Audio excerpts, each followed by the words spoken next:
Caesar knew already who Lazarus was, and was prepared to meet him. He was a courageous man, he felt his power was invincible, and in the fateful encounter with the man wonderfully raised from the dead, he refused to lean on other men's weak help. Man to man, face to face, he met Lazarus. "Do not fix your gaze on me, Lazarus," he commanded. "I have heard that your head is like the head of Medusa, and turns into stone all upon whom you look. But I should like to have a close look at you, and to talk to you before I turn into stone," he added in a spirit of playfulness that concealed his real misgivings.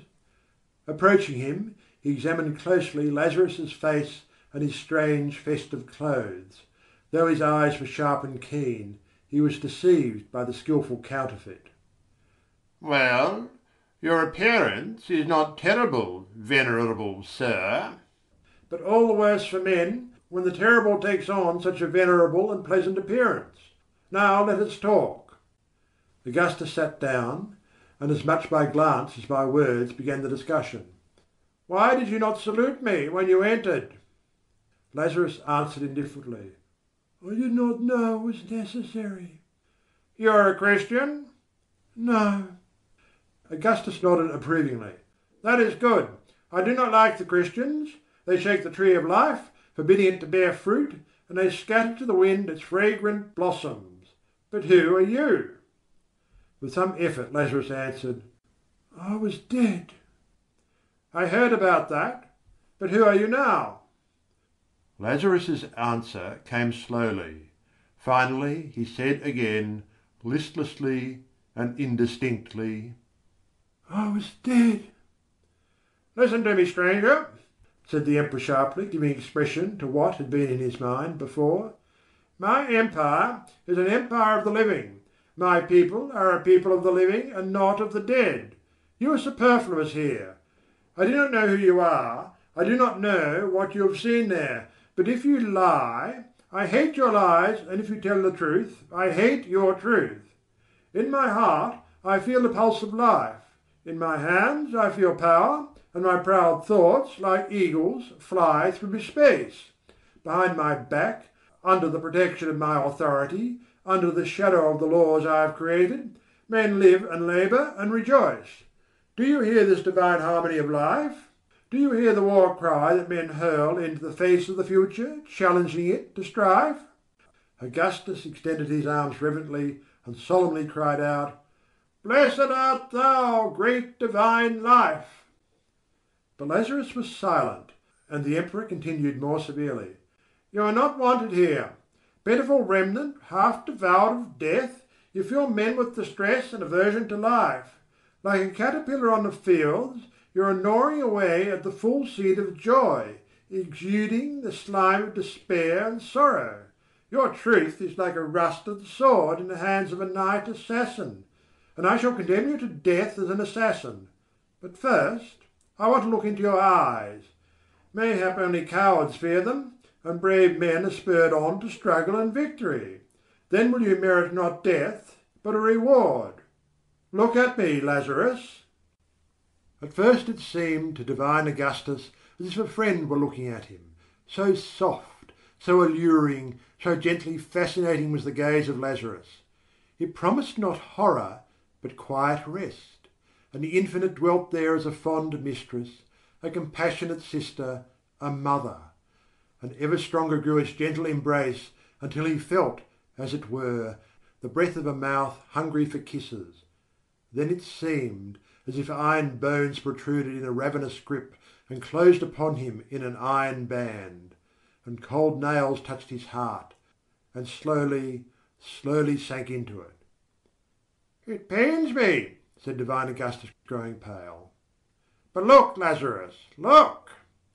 Ponderous gates, shutting off eternity, appeared to be slowly swinging open, and through the growing aperture poured in, coldly and calmly, the awful horror of the infinite. Boundless emptiness and boundless gloom entered like two shadows, extinguishing the sun, removing the ground from under the feet, and the cover from over the head, and the pain in his icy heart ceased. "Look at me! Look at me, Lazarus, commanded Augustus, staggering. Time ceased, and the beginning of things came perilously near to the end. The throne of Augustus, so recently erected, fell to pieces, and emptiness took the place of the throne and of Augustus. Rome fell silently into ruins. A new city rose in its place, and it too was erased by emptiness. Like phantom giants, cities, kingdoms, and countries swiftly fell and disappeared into emptiness, swallowed up in the black maw of the infinite. "Cease!" commanded the emperor. Already the accent of indifference was in his voice. His arms hung powerless, and his eagle eyes flashed and were dimmed again, struggling against overwhelming darkness. "You have killed me, Lazarus," he said drowsily. These words of despair saved him. He thought of the people, whose shield he was destined to be, and a sharp redeeming pang pierced his dull heart. He thought of them doomed to perish, and he was filled with anguish. First they seemed bright shadows in the gloom of the infinite. How terrible! Then they appeared as fragile vessels with life-agitated blood, and hearts that knew both sorrow and great joy. And he thought of them with tenderness. And so thinking and feeling, inclining the scales now to the side of life, now to the side of death, he slowly returned to life, to find in its suffering and joy a refuge from the gloom, emptiness, and fear of the infinite. "No, you did not kill me, Lazarus," said he firmly, "but I will kill you. Go." Evening came, and divine Augustus partook of food and drink with great joy. But there were moments when his raised arm would remain suspended in the air, and the light of his shining eager eyes was dimmed. It was as if an icy wave of horror washed against his feet. He was vanquished, but not killed, and coldly awaited his doom, like a black shadow. His nights were haunted by horror, but the bright days still brought him the joys, as well as the sorrows, of life. Next day, by order of the emperor, they burned out Lazarus's eyes with hot irons, and sent him home. Even Augustus dared not kill him.